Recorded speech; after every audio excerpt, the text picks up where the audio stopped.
যে 24 ঘন্টায় বাংলা টাট নিয়ে আমি সব্যসাচী আপনাদের সঙ্গে শুরুতে যে খবরে চোখ রাখবো, মেঘভাঙা বৃষ্টি আর হরপাবানে এখনো বিপর্যস্ত উত্তরকাশী।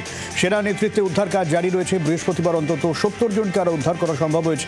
নিখোঁজ অনেকে।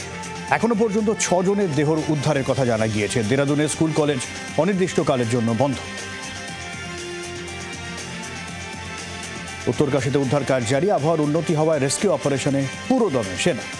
MI-17 হেলিকপ্টারে উদ্ধার কাজ জারি। বারাণসীতে ভয়াবহ পরিস্থিতি। ভারী বৃষ্টিতে গঙ্গার জলস্ফীতি, জল ঢুকছে গঙ্গা তীরবর্তী এলাকায়। গঙ্গার জলস্তর বৃদ্ধি পেয়ে জলমগ্ন বারাণসীর বিস্তীর্ণ এলাকা। অলিতে গলিতে জল। গঙ্গার জল বইছে বিপদসীমার ওপর দিয়ে। বুক সমান জল জমে রয়েছে গোটা এলাকায়। জল যন্ত্রণা প্রয়াগরাজে। নদীর জল বেড়ে প্লাবিত উত্তরপ্রদেশের প্রয়াগরাজ। বিপদসীমার ওপর দিয়ে এখানেও নদীর জল, আর নদীপাড়ের বাসিন্দারা বাড়ি ছেড়ে অন্যত্র আশ্রয় নিচ্ছেন। জল ঢুকছে গঙ্গাপাড়ের শ্মশানেও। ডুবেছে নদীপাড়ের মন্দির। লোকালয়ে চলছে নৌকা। পার্কিং নিয়ে কথা কাটাকাটির জের দিল্লিতে খুন অভিনেত্রী হুমা কুরেশির দাদা। দিল্লির নিজামুদ্দিন এলাকার ঘটনা।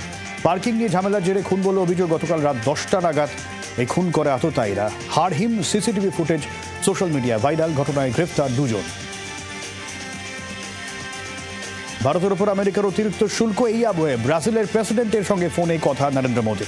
জ্বালানি, বাণিজ্য থেকে শুরু করে স্বাস্থ্য, প্রযুক্তি, প্রতিরক্ষা বিভিন্ন বিষয়ে আলোচনা হয়েছে বলে সোশ্যাল মিডিয়ায় পোস্ট। প্রধানমন্ত্রীর আজ ভ্লাদিমির পুতিনও নরেন্দ্র মোদীকে ফোন করেন বলে খবর। 100 কোটি টাকার চিটফান্ড প্রতারণা মামলায় পলাতক 3 অভিযুক্তকে গ্রেফতার করল রহরা থানার পুলিশ। খড়দার পাতুলিয়া বাজারে চিটফান্ডের নাম করে বহু মানুষের থেকে টাকা তোলার অভিযোগ ওঠে 4 জনের বিরুদ্ধে।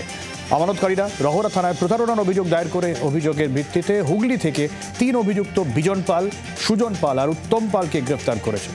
অভিযুক্তদের উপযুক্ত শাস্তির দাবিতে থানায় বিক্ষোভ আমানতকারীদের। হাসনাবাদে ডাকাতির ছক বানচাল। পুলিশের হাতে গ্রেফতার 4 দুষ্কৃতী। উদ্ধার পাইপ গান সহ ধারালো অস্ত্রশস্ত্র। হাসনাবাদের নারকেল বাগান এলাকায় ব্যবসায়ীর বাড়িতে ডাকাতির ছক কষছিল বেশ কয়েকজন দুষ্কৃতী। খবর পেয়ে তড়িঘড়ি দুষ্কৃতীদের ধাওয়া করে পুলিশ। খড়দায় বিপুল অস্ত্রভান্ডার উদ্ধারের পর এবার রহরা থানার পুলিশের জালে এক অস্ত্র কারবারি। দক্ষিণ 24 পরগনা থেকে গ্রেফতার। উদ্ধার 2টি আগ্নেয়াস্ত্র সহ 8টি গুলি। বাংলার আওয়াজ, বাঙালির আবেগ, জি 24 ঘন্টা।